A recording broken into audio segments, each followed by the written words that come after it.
Esto es Cabildeo Digital.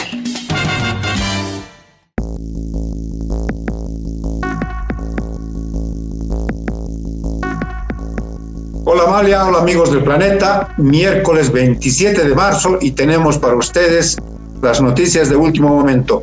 Adelante Amalia, ¿qué novedades tenemos para hoy? Lino Condori, ex gobernador de Tarija, quiso ser cónsul de Bolivia en Rosario, teniendo 160 procesos en su contra. Te comento que los rusos no son tan amigos del régimen. Podrían demandar a Bolivia por un monto de $7 millones. ¿Cuál es el motivo? Parece que son las vacunas que no llegaron para el COVID. Hay un lío entre evistas y arcistas. Los evistas dicen que el único que puede convocar a un congreso de El MAS es Evo y amenazan con bloquear al congreso que está organizando el oficialismo.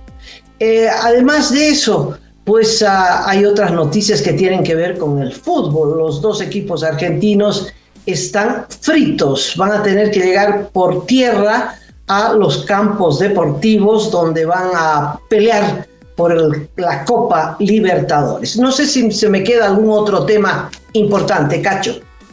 Sí, Amalia, solamente para complementar, está la inscripción de un candidato provisional en Venezuela. Se trata del señor Edmundo González Urrutia, que ha sido inscrito en una especie de apertura de último momento del proceso de inscripciones cuestionado en Venezuela. De eso vamos a hablar más adelante. Amalia, comencemos con el caso Lino Condori. Bueno, Lino Condori, ex gobernador de Tarija, había sido nombrado cónsul en la ciudad de Rosario. Fíjate que Rosario está prácticamente en una guerra interna del Estado contra los narcos y los narcos contra el Estado argentino. Hay una situación de conmoción por la existencia de organizaciones criminales que se han unido en la acción para golpear a inocentes, como matar taxistas, matar a quien puedan, como mensajes al gobierno de Milei por las medidas de control que están ejerciendo en las cárceles de esa área, ¿no? Y bueno, y justo ahí lo mandan a Lino Condori. Lino Condori es un evista, o por lo menos fue gobernador del evismo. No sé si por eso le ha llegado la mala hora y no se aclara, la noticia no aclara si Argentina lo vetó, ¿no? Dice que simplemente su designación fue observada. No sé si observada en la Argentina o observada en la Cancillería boliviana. Lo cierto es que está de vuelta, ¿no? Con sus maletitas vuelve de Rosario, y quien está muy contenta de esta situación es la diputada Luciana Campero, quien como tarijeña vino insistiendo que era una barbaridad que designen a Lino Condori como cónsul de Bolivia cuando tiene 160 procesos en su contra. Lino Condori administró el apogeo más grande, la bonanza más grande que pudo tener y nunca más tendrá Tarija, porque Tarija fue el primer exportador de gas y por lo tanto recibió ingentes cantidades de regalías. Eso directito a la gobernación. Manejó millones, Cacho, millones. Se podría haber armado una república independiente con esa plata. No queda nada, lo único que queda en Tarija son deudas. Sí, la alcaldía ha hecho arreglos, etcétera, pero no se ha construido una alternativa productiva al gas. Bueno, eso es obra del evismo, por supuesto, del ministro de Finanzas de entonces, mejor ni mencionarlo, y de Lino Condori. Bravo, está de vuelta. Bravo por Luciana Campero. Primer gran error de la actual gestión de la Cancillería al mando de la señora Zelinda Sosa. Amalia, amigos, Lino Condori ha sido designado en esta gestión. No hay que olvidar que Zelinda Sosa también es de Tarija, coterránea de Lino Condori. Habrá que ver si hubo alguna conexión para esta designación, teniendo tantos procesos de corrupción y de despilfarro de recursos públicos cuando él ejerció como gobernador interino de Tarija. Pero también muestra esto, amigos, desde mi criterio personal, que está mal todo el servicio diplomático en el país. A ver, pues, solamente para mencionar unos casos. Algo parecido le pasó a la señora Lidia Patti en el Perú, ¿no? Igual las autoridades peruanas observaron su designación porque se adelantó con unas declaraciones medias absurdas y no logró ser representante diplomática en Perú y que le cambiaron de país y ahora creo que está en Argentina. Ocurrió con Mario Cronenberg en Paraguay, que quiso hacerse el chistosito, hizo un TikTok ahí medio haciéndose la burla de las tradiciones paraguayas. Paraguay lo vetó y el gobierno, además porque es evista recalcitrante, don Mario Cronenberg, lo sacó de la embajada de Bolivia en Paraguay. Nos enteramos después de la cumbre de los BRICS en Sudáfrica, en Johannesburgo, que Bolivia no había tenido embajador en Brasil, en China y en otros países del grupo de economías emergentes al que queremos pertenecer. En ese momento, el señor Rogelio Maita, que ya ni siquiera fue a la cumbre, no supo cómo explicar que tantos años no habíamos tenido embajadores. Entonces, realmente es un aplazo completo, es de mérito tras de mérito en el campo diplomático. Han despedido a los diplomáticos de carrera, han convertido a la Cancillería y el servicio diplomático en un botín de pegas. Así están las cosas, Amalia, amigos. Y ni hablemos del mar. Más bien, pasemos al tema de las vacunas. Cacho, Rusia va a demandar a Bolivia, es que es para no creerlo. Rusia está en guerra con Ucrania, necesita aliados, Bolivia es un aliado incondicional, vota a favor del genocidio en Ucrania junto con Rusia toda la vida en las Naciones Unidas, o se abstiene para que las propuestas de Rusia avancen. En fin, un papelón diplomático también. ¿Y Rusia ahora le va a devolver con una demanda? Bueno, se dice siempre, Amalia, que los países no tienen amigos, los países tienen intereses. Y parece que el interés de Rusia es cobrarle a Bolivia 27,2 millones de dólares, escúchenos bien, por favor, por unas vacunas que no mandó. Eso es lo más grave. Recién, por la información que ha dado la jornada pasada, el Procurador General del Estado, don César Siles, se contrataron 4 lotes de vacunas Sputnik 5. Rusia envió un lote de una cantidad determinada de vacunas. Quedó debiendo 3 lotes, porque tenían varias demandas de otros países y nunca completaron estos otros 3 lotes. ¿Cómo salvó Bolivia esta carencia? Y en ese momento creo que hay que agradecerles, que fueron los chinos con las vacunas Sinopharm y de otras marcas. ¿Se acuerdan que también vinieron vacunas estadounidenses de una sola dosis? Y bueno, se salvó así la contingencia para la vacunación masiva. Las vacunas rusas anunciadas con bombos y platillos, ¿te acordarás? Hay unas imágenes del presidente Arce que se fue al aeropuerto del Alto, ahí con las cajas de las vacunas Sputnik, levantando el puño izquierdo, ahí diciendo, llegaron las vacunas salvadoras. Nada, un lote. Y ahora quieren que se les pague por los 3 lotes que no enviaron, diciendo que era un contrato, que se tenía que cumplir el contrato y que si quieren las van a mandar los 3 lotes de vacunas que ya no deben servir y han debido expirar en su vida para inmunizar a la gente. Si tienes razón, Amalia, estamos ante la posibilidad de que puedan demandar ante un arbitraje. Están tratando de que eso no se dé ese paso, pero, a ver, hay una persona clave, Amalia, discúlpame, hay una persona clave en todo esto, que es el ex viceministro de Comercio Exterior, don Benjamín Blanco, a quien se le encargó todas estas negociaciones internacionales en la época de la pandemia, ya en el gobierno de don Luis Arce Catacora. Él conoce, me imagino, muy bien cómo fue esto, eventualmente sus criterios, eventualmente su declaración, no sé, un informe, aunque debe haber memorias ahí en la Cancillería. Es bien importante para que se sepa a cabalidad qué es lo que ocurrió con los lotes de vacunas anti-COVID que nunca llegaron de parte de los rusos. Yo retrucaría, Cacho, con una demanda por incumplimiento de contrato. Bien, me parece muy bien. Salvo que el contrato, que es secreto, no sé si te acuerdas, eso sí estaba por llave, ¿no? No se sabe qué dice el contrato y por lo tanto eso me da derecho a especular, salvo que el contrato diga que es Bolivia la que tiene que ir a recoger hasta Moscú las vacunas, ¿no? Bueno, si es así, no hay incumplimiento de contrato. O que tenga que pagar el transporte y no pagó. Bueno, no sabemos qué dice el contrato. Pero sí, Rusia tenía que poner las vacunas en el aeropuerto del Alto, el incumplimiento es de Rusia.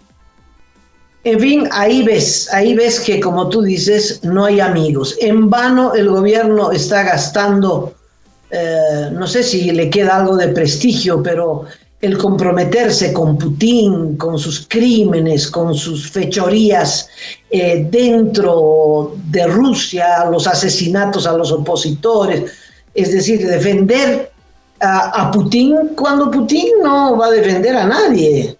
Aquí es pagando, cash.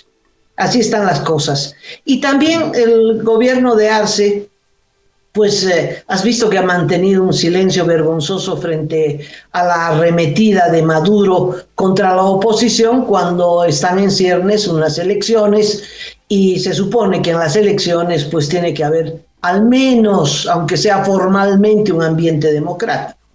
Bueno, la historia, tal como la dejamos en la víspera, Cacho, fue que Maduro apagó la computadora y que la oposición, el pacto de unidad de Corina Machado, no pudo inscribir a la otra Corina Lloris, no pudo inscribirse porque le bloquearon la computadora y parecía que, bueno, hasta ahí había llegado el aleteo de la oposición. Pero hubo un viraje en las últimas horas, Cacho. Así es, Amalia. En principio, déjame, por favor, relevar una cosa que hay que hacer.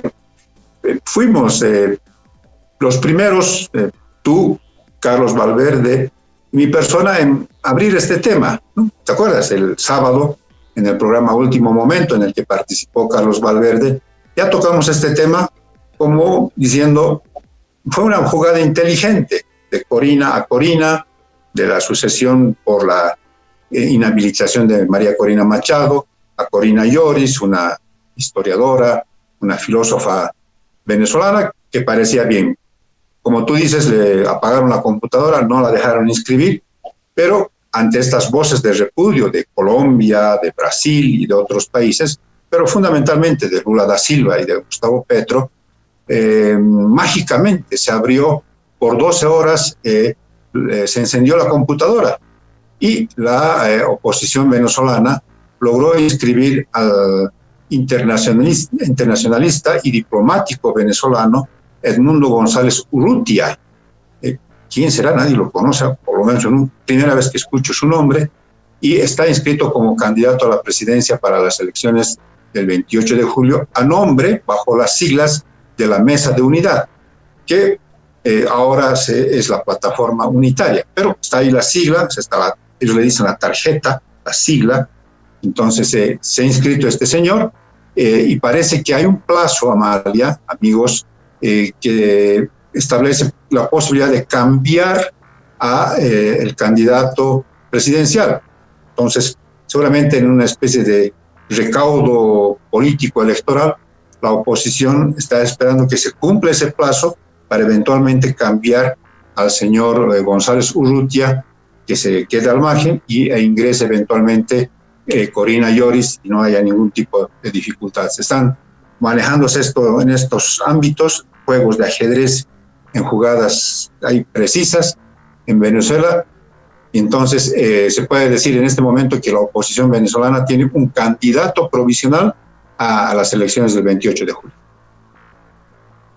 Bueno, es de suspenso, ¿no? Es no apto para cardíacos. La lucha de la oposición venezolana, una lucha heroica, una lucha con muchos valientes, Cacho, entre ellos Corina Machado, ¿no?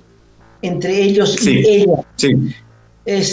Bueno, cambio de tema. El Congreso del MAS me parece que va a ser el evento político determinante para las elecciones en Bolivia.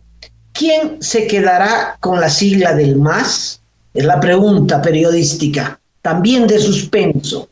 Bueno, el Congreso está citado a partir del 3 de mayo, 3, 4 y 5 en la Ciudad del Alto. La anfitriona es la alcaldesa Eva Copa, que se ha vuelto una arcista rabiosa, y pues de lo que se trata es de que el oficialismo proclame allí a Arce Catacora, que tengan el aval del Tribunal Electoral como testigo de una presencia masiva de organizaciones sociales, que es un requisito, no solo el partido, sino organizaciones sociales, y ahí estarán las organizaciones sociales, todo el yunquerío del oficialismo, ¿no? Todas las moscas sobre la miel del poder, y el Tribunal Electoral irá a dar fe de que se ha realizado un Congreso democrático, y entonces Arce Catacora se queda con la sigla del MAS y con la candidatura del MAS.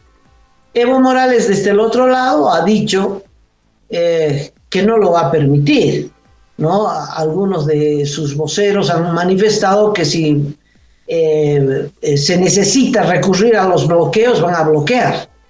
Tenemos guerra anunciada, y que el único que puede convocar a un Congreso por estatuto, y muestran el estatuto, es Evo Morales, y que no hay ningún otro segundo o tercer dirigente en el MAS, que el único dirigente y que puede convocar a un Congreso es Evo Morales, y que las organizaciones que van a ir al Congreso del Alto no están acreditadas por el partido, es decir, por el MAS, de tal modo que hay una pugna que va a ser violenta, Cachito, va a ser violenta. Ahí no hay nada de diplomacia, y el Tribunal Electoral en el medio, que sabemos que, por supuesto, los vientos corren a favor del oficialismo de Arce Catacora, pero la batalla está convocada. ¿Quién gana? Yo no podría decir, no podría tener una respuesta a estas alturas. Una primera escaramuza rumbo a la batalla final de mayo de este año se va a dar este sábado. Déjame contarte, Amalia, amigos, que ayer ya se realizó una especie de festejo, no fue nada sonado, de parte del arcismo y su pacto de unidad por el aniversario de creación del MAS, que en estos días está apagando velitas. Tenía previsto la asistencia del presidente Luis Arce, del vicepresidente de Vichaquehuanca, pero no fueron, ¿no? A último momento decidieron no asistir a este evento, me imagino para no generar también encender más la hoguera de la disputa política en el oficialismo.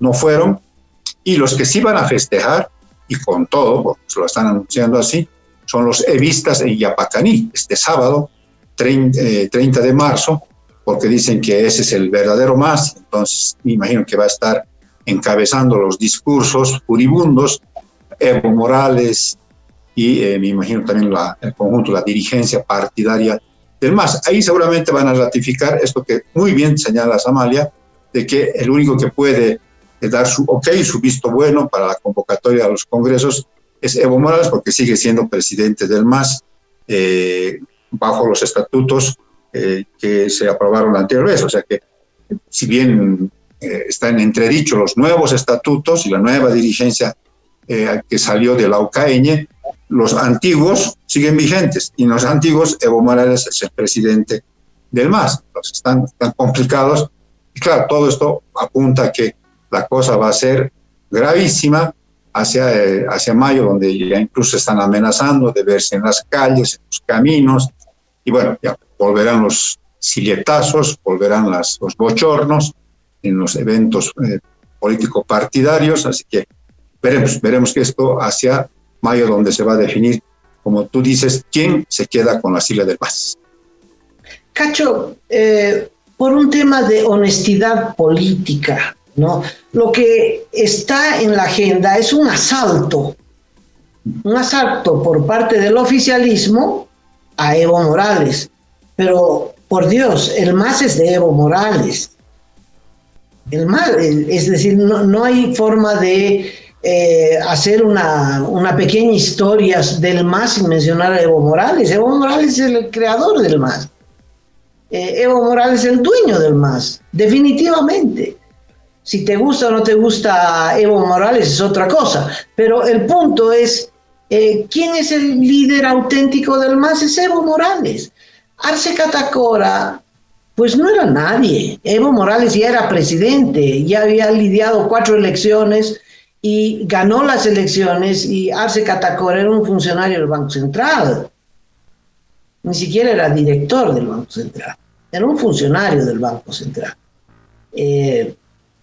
Es Evo Morales el que lo rescata. Evo Morales cuenta, yo no sabía a quién poner de ministro de Finanzas, no tenía la menor idea a quién poner, y alguien me recomendó a este chico, y vino este señor, y bueno, no tenía otro y lo puse, ¿no?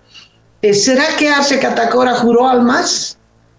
No sé, posiblemente sí, pero posteriormente. A mí me parece que hay un asalto, ¿no? Que no es leal de parte de Arce Catacora quedarse con el nombre del MAS. ¿Quién lo puso de candidato? Precisamente por su perfil gris, porque no le iba a proyectar ninguna sombra sobre Evo Morales. Pues Evo Morales dijo, Tito está muy bien, ¿verdad? Un clase mediero que no me va a dar sombra, que no sabe hablar en público, que no tiene mucho que decir, ¿no?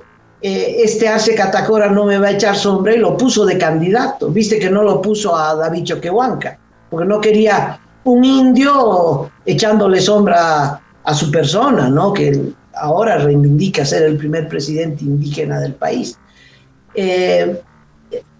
Y ahí lo puso. Arce Catacora es presidente por Evo Morales. Uno, porque le dio el cargo de ministro de Finanzas, y porque lo postuló a la presidencia como un sustituto, porque él no podía candidatear.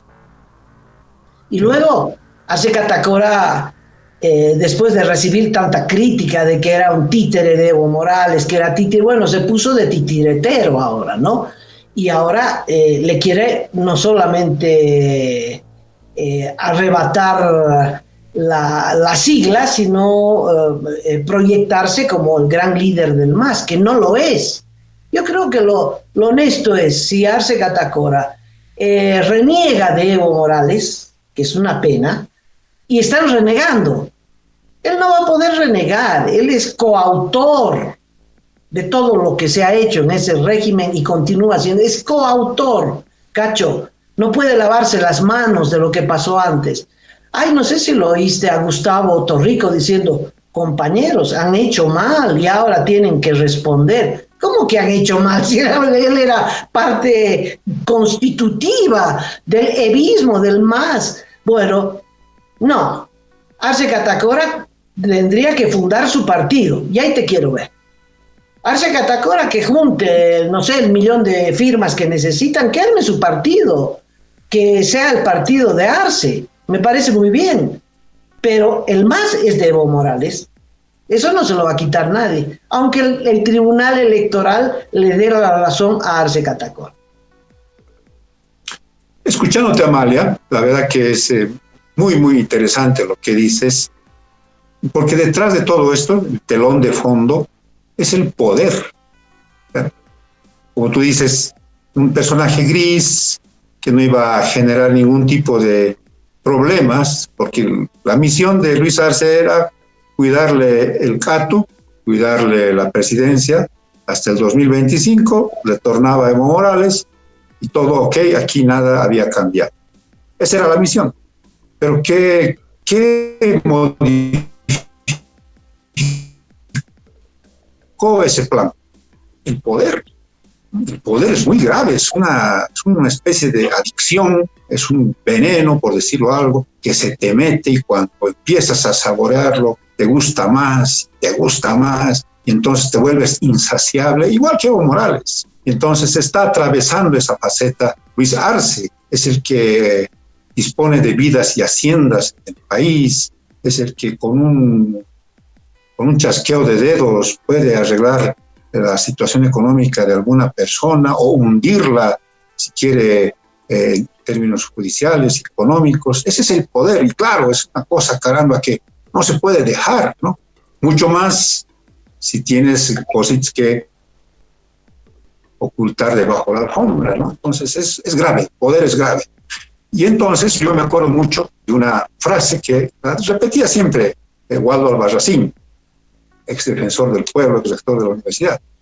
Decía, el poder no te cambia, el poder te desnuda, te hace ver como realmente eres. Pero, claro, luciendo el poder, ostentando. Entonces, no era el gris, tal vez estaba agazapado, ¿no? Tal vez estaba esperando y, claro, tiene el poder y ahora es cuando quiere, como tú muy bien dices, asaltar, quitarle, arrebatarle el más a Evo Morales. Ocurrirá, mencionaste a Gustavo Torrico, que tienen listas, dice, informes de auditoría de la Contraloría, que dan cuenta de que estos informes son lapidarios para varios jerarcas del levismo. Me imagino que entre ellos Juan Ramón Quintana, Carlos Romero, el propio Evo Morales, ¿no? Y que parece que también esa va a ser parte de la batalla final. Otra vez la corrupción, la protección al narcotráfico, el mal manejo económico, así que se vienen días bien aciagos en términos políticos. Bueno, para el final, vamos al fútbol. Tú que eres entendido en esto, por favor, cuéntanos. Están la Copa Libertadores en curso y yo pongo esto en agenda por los visos políticos de esta Libertadores, la guerra entre Milei y Maduro. Sí, Amalia, en breve va a comenzar la fase de grupos de la Copa Libertadores de América, el torneo continental más importante de fútbol en esta parte del mundo. Se miden equipos del continente realmente de altísimo prestigio y nos ha tocado por sorteo, por ejemplo, enfrentar desde el equipo de Nacional Potosí a Boca Juniors en Potosí. Hay toda una polémica porque, claro, los periodistas argentinos han dicho que es prácticamente concursar como yendo a la carrera del Dakar para llegar a Potosí, porque tienen que venir primero a Sucre, de Sucre ir en flota hasta Potosí. Hay problemas con los hoteles, la logística no es la que esperaba el equipo Ceneice, así que realmente ha toda una polémica, pero además, es lo más chistoso, se están armando grupos de Tarija, de Santa Cruz, de Chuquisaca, de bolivianos que van a alentar a Boca Juniors, no van a alentar a Nacional Potosí, están viniendo convertidos en hinchas de los colores de Boca Juniors a alentar al equipo visitante. Imagínate, bueno, además que han subido las entradas estrepitosamente, dicen los periodistas argentinos que es más caro ahora ver a Boca Juniors en Potosí que ver a la selección argentina en Buenos Aires. Permíteme agregar algo, Cacho. Para que tengas un dato de comparación. Permíteme agregar un dato. Adelante. Odisea, usaron esa palabra. Llegar a Potosí es una odisea. Primero, por la altura, que algo de razón tienen, ¿no? Del nivel del mar a 4.000, pues hay un cambio. Pero eso estaba en la agenda, eso ya se sabía. Lo que no se sabía es que no habían vuelos directos a Potosí. Y entonces tienen que llegar Buenos Aires, Sucre. Lo que no sabían es que en Sucre, dicen ellos, hay que constatarlo, que no hay un hotel con la capacidad para recibir a todo el plantel que se mueve, jugadores, técnicos, no sé cuántas personas, que no hay un hotel con esa capacidad y con el nivel que ellos exigen, seguridad, alimentación, en fin. Están realmente en problemas. Pero estas versiones periodísticas del sector deportivo argentino, bueno, nos hacen quedar muy mal y no sé si nos hacen quedar mal porque la verdad duele o es porque hay una tergiversación. Y luego dice, ¿cómo vamos de Sucre a Potosí? ¿Cómo vamos a Sucre a Potosí? No hay vuelos a Potosí, vamos a tener que ir por tierra, es 1 hora y media, 2 horas de carretera. Bueno, decidieron que no flota, que no van a tomar un bus y que van a contratar, no sé, como 20 o 30 movilidades 4x4 para llegar hasta el estadio, jugar y volver en las 4x4 rápidamente a Sucre. Bueno, pero si ese es el periplo de Boca Juniors, los de River están peor. River tiene que jugar en Venezuela, en Táchira. Y resulta que hay una batalla campal ideológica, pero de hechos también, entre Milei y Maduro. Milei fue uno de los primeros que se pronunció en contra del veto y de las maniobras contra la oposición y las zancadillas y toda la chanchada con detenciones incluidas a el partido de Corina Machado exigiendo libertad y elecciones libres y democráticas, bla, bla, bla. Bueno, en medio de eso vienen las Libertadores y River tiene que ir a Táchira. Y entonces Maduro se acuerda, me has decomisado un avión y se lo has entregado a los gringos, un Boeing 747, que lo pararon en Argentina porque habían unos iraníes raros que llegaron en ese avión. En realidad sí, los iraníes llegaron de Uruguay y aterrizaron en Buenos Aires, nadie sabe cómo. ¡Pam! Lo decomisaron, ahí estuvo el avión, no se lo devolvieron, el avión era venezolano, no iraní, no se lo devolvieron a Venezuela. Y finalmente Milei entregó el avión a los gringos. Y Maduro dice, muy bien, reciprocidad, a Venezuela no entra ni un vuelo argentino, ni una mosca que tenga banderita celeste y blanca, nada, no entra nada. Y entonces los de River no pueden entrar por avión a jugar el partido en Táchira. Y están rompiéndose la cabeza en otra odisea. Parece que llegan a Cúcuta, la frontera con Venezuela, en un avión de Buenos Aires a Colombia, de Colombia, no sé, llegarán a Cúcuta en otro avión y de ahí por tierra. Y la otra es un charter colombiano, ¿no? En fin, ¿qué dificultades? Sí, la política y el fútbol se están mezclando en esta oportunidad de la Copa Libertadores de América. Le da un toque distinto también, ¿no? Porque a veces solamente ver la parte futbolística es impresionante, por supuesto, pero esto también le da un toque distinto en esta ocasión. Habrá que ver cómo reacciona Milei. Milei es hincha número 1 de Boca Juniors, pero seguramente va a estar pendiente no solamente del partido en Potosí, sino del partido en Táchira. Así que Maduro también seguramente va a estar haciendo ahí sus cositas para ver finalmente el resultado, Amalia. Si gana Nacional Potosí en la Villa Imperial, le habrá tapado la boca a quienes dicen que es un crimen, es algo loco jugar en la altura del occidente de Bolivia. Si juega muy bien y hace lo que tiene que hacer, irá con esa ventaja también a Buenos Aires a enfrentar el partido de vuelta contra Boca Juniors. Y si gana el equipo venezolano, Milei estará un poquito complicado, pero si gana River Plate, ahí lo verás a Javier Milei también repartiendo halagos al equipo de River Plate, a los millonarios de River Plate. Así que hay que esperar. Los resultados son los que van a, de alguna manera, darle el termómetro político también a este tema. No, ya me lo imagino a Milei con la camiseta, ¿no?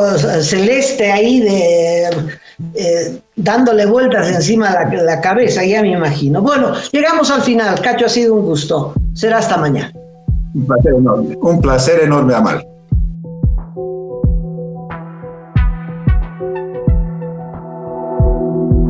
Aporta a Cabildeo Digital y apoya al periodismo independiente.